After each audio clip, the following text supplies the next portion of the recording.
Maria Antunes, da Rede Nacional de Comunicadores Populares, dentro do encontro do Programa Nacional dos Comitês de Cultura, aqui com a presidenta da Funarte, Maria Marighella. Obrigada por esse papo aqui com a gente. Bem-vinda à nossa rede, que nasce dentro do Programa Nacional dos Comitês de Cultura. Como é que você vê esse movimento? Bom, eu queria fazer também essa cabeça. Eu sou Maria Marighella, presidenta da Funarte, do Ministério da Cultura. Eu estou aqui com Mari, eu já estava chamando de Mari. Mas então, vou de novo. Eu sou Maria Marighella, presidenta da Funarte, do Ministério da Cultura, e estou aqui com Mari, direto dessa central aqui, dessa rede, desse centro aqui da rede de comunicadores, Comunica Cultura, nesse grande encontro da política nacional, comitês de cultura, com muita emoção, com muita expectativa. É um sonho realizado. A gente precisa lembrar um pouquinho como é que nasce essa história e essa experiência dos comitês. Em 2022, o presidente Lula sonhou que esses comitês seriam uma realidade. 2 grandes compromissos foram feitos, ainda anteriores à reconstrução do Ministério da Cultura. Primeiro, era a retomada do Ministério da Cultura, a volta do Ministério da Cultura como um ativo da democracia, como um marco institucional da redemocratização do Brasil. E um outro compromisso que ele fez foi o Ministério da Cultura retomado com ações e políticas territorializadas, por meio de comitês, ele que deu esse nome, comitês que estariam representando essas políticas nos 26 estados e Distrito Federal. E 3 anos depois, 2 anos e meio depois, essa não é só uma realidade, como uma política. Então, como toda política, com diretrizes, objetivos, marcos institucionais, organização e talvez o mais importante, com essa dimensão realmente descentralizada, territorializada, que acontece por meio dos agentes territoriais de cultura. Em 2 anos, 3 anos, nós temos um marco institucional, uma arquitetura institucional única no país, absolutamente singular.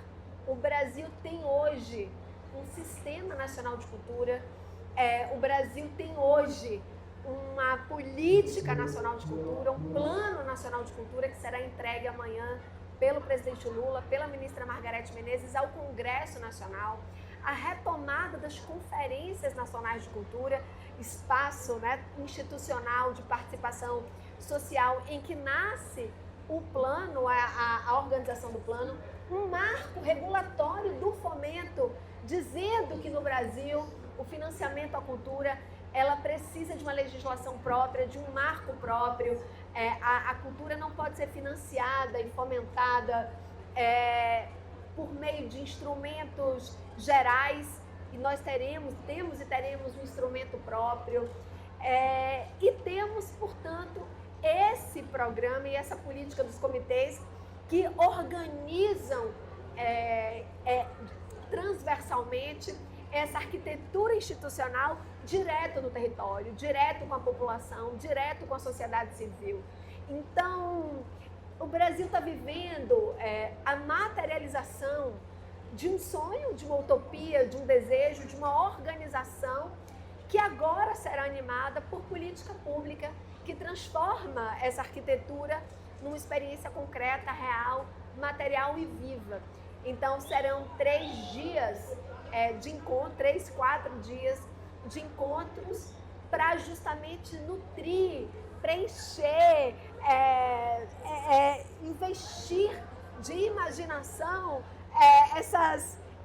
esses espaços criados por nós. Então, nós temos essa arquitetura institucional, nós temos esse meio pelo qual as nossas teses irão passar, e esses dias serão de preenchimento do conteúdo, das estratégias, mas sobretudo dessas hipóteses que nós vamos colocar na vida do país. Então, as expectativas, Mari, são as melhores, os sonhos ainda maiores, e tenho certeza que sairemos daqui com dados muito relevantes sobre essa construção e, obviamente, projetando aí o próximo ciclo. A nossa rede de comunicadores é formada por pelo menos 70 agentes do Programa de Agentes Territoriais de Cultura, mais 15 agentes convidados de outros programas. mais as equipes de comunicação do Laboratório de Cultura Digital e do Comitê do Paraná. Queria que você falasse sobre a relação da comunicação com a cultura, né? A gente precisa falar tudo isso, né, nos territórios. Com certeza, é um ânimo, é uma alegria estar aqui hoje falando com essa rede que se constitui, é uma rede imensa. Mas queria falar de 3 pontos muito importantes da cultura. A cultura é um conteúdo, né? É uma dimensão da vida, então a gente constrói e produz política pública para a cultura no estrito senso. Mas a cultura também é uma estratégia que se desenvolve de maneira transversal com outras áreas. Acho que a gente precisa falar muito disso, de que a cultura ela articula uma agenda transversal com outros direitos. Então, a cultura com educação, que é uma agenda fortíssima, com o meio ambiente, voltando agora da COP, a gente precisa dizer que foi a primeira vez que a cultura, de maneira institucionalizada, organizada, participou das mesas, né, oficiais de organização da COP. Isso é uma contribuição do Brasil a essa agenda.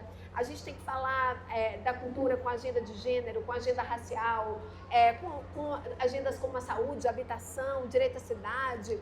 Bom, a gente precisa falar de transversalidades e de sujeitos que são ativados por meio da política cultural.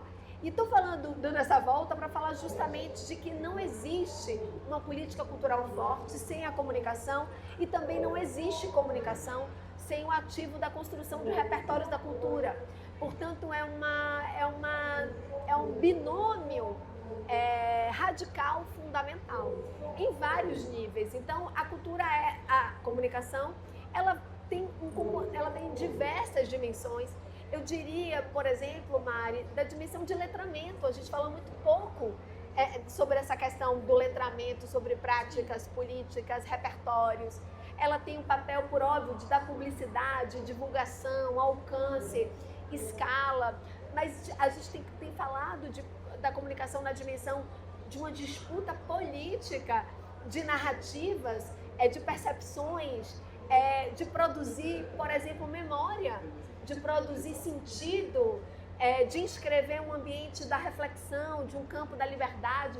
Portanto, a gente poderia falar aqui de diversas dimensões da comunicação que se articulam com a cultura e que certamente faz uma composição fundamental e radical para produzir os efeitos que nós precisamos na disputa de um país mais justo, mais igual, que coloque na vida do Brasil nossas teses, a perspectiva, as ambições, que faça emergir dos escondidos pautas, agendas, agências, vozes, repertórios que ao longo da história do Brasil foram invisibilizados, minorizados, e a gente precisa tratar da comunicação também na dimensão do direito. A comunicação como uma maneira de produzir sentido, de endereçar, por exemplo, a quem são endereçadas as políticas públicas. Nós sabemos que uma política pública ela só é eficiente se você entende o sujeito para quem essa política é endereçada. E invisibilizar territórios, sujeitos, experiências culturais é a melhor maneira de retirá-la da dimensão do direito, porque você não produz afetividade, encontro, direito, porque você não conhece. Se você não conhece o outro, se você não conhece aquela cultura, aquela experiência, você não é capaz de fazer uma produção de sentido, conectiva, afetuosa, afetiva. Portanto, ter a comunicação perto da agenda cultural, da política cultural, mas também não uma comunicação qualquer, uma comunicação que é engajada, implicada, popular, que brota justamente no contexto da política cultural. Eu acho que é fundamental porque a gente tem que disputar, vai disputar e estamos experimentando isso aqui agora.